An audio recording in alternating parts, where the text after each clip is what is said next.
up your next comic, other favorite here. Let's keep it going now for Bryan Stoops, everyone. Bryan Stoops!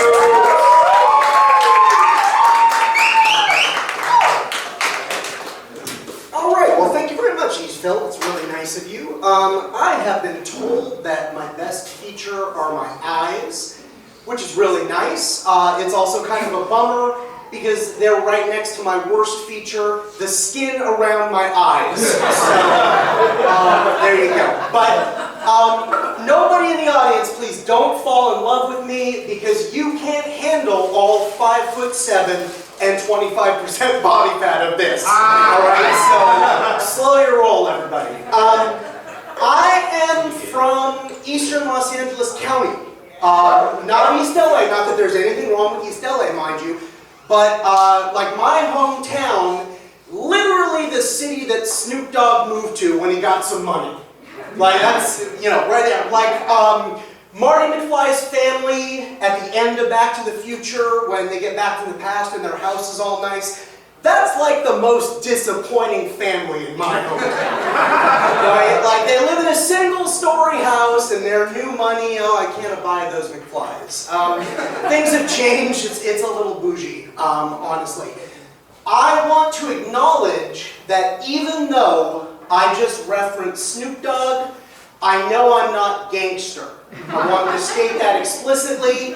I know that because I just used the word explicitly in a sentence, and I pronounced the R sound at the end of the word gangster. So, just putting that right out there, all right?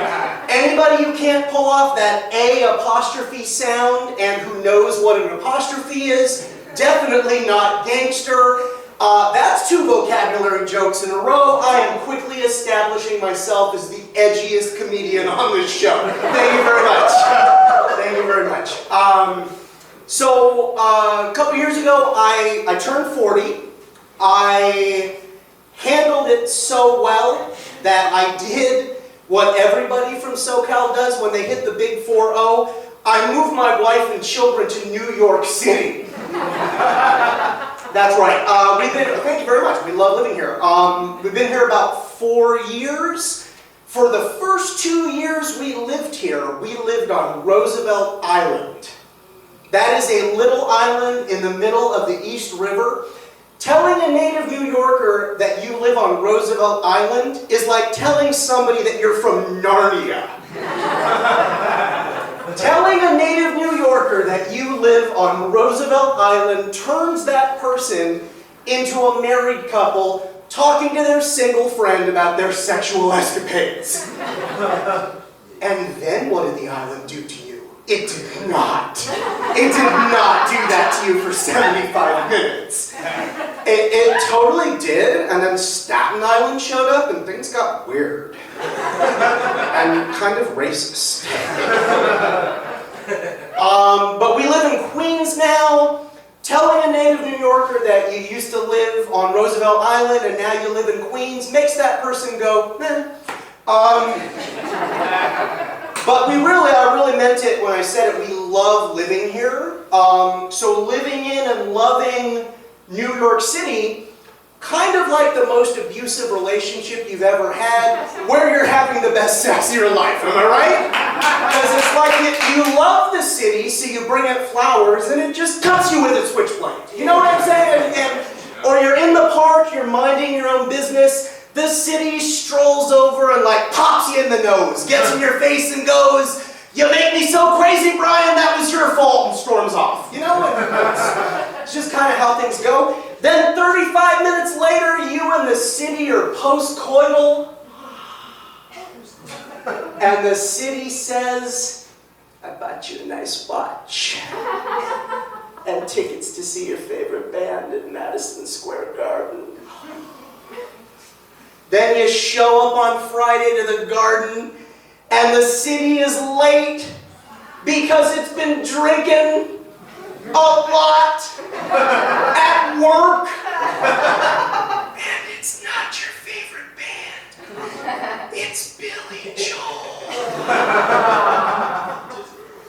But then later, the only reason you see Marty Scorsese rushing through the Garden is because the city pointed it out to you, and you say, "Oh, New York, I love you. Let's have an unplanned pregnancy together." All right?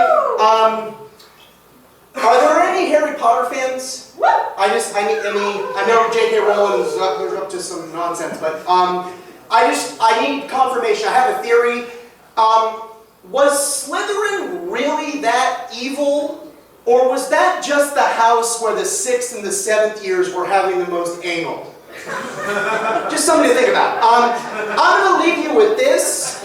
When I moved my family across the country, I moved my 2 children, and my oldest is a young man living with autism. So I moved my son living with autism across the country to build a new life in New York City.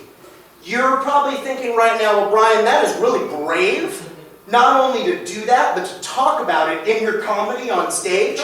Now you're thinking, well, I wish I had laughed a little bit harder at this guy's set. I feel like a real monster right now. And now you're wondering, is this guy going to exploit his son's autism for the purposes of ending this set strong and tugging at my heartstrings? Hey, Eastville, let me confirm all 3 of those things for you, all right? My name is Bryan Stoops. I had so much fun talking to you. Thank you for listening. Have a great night.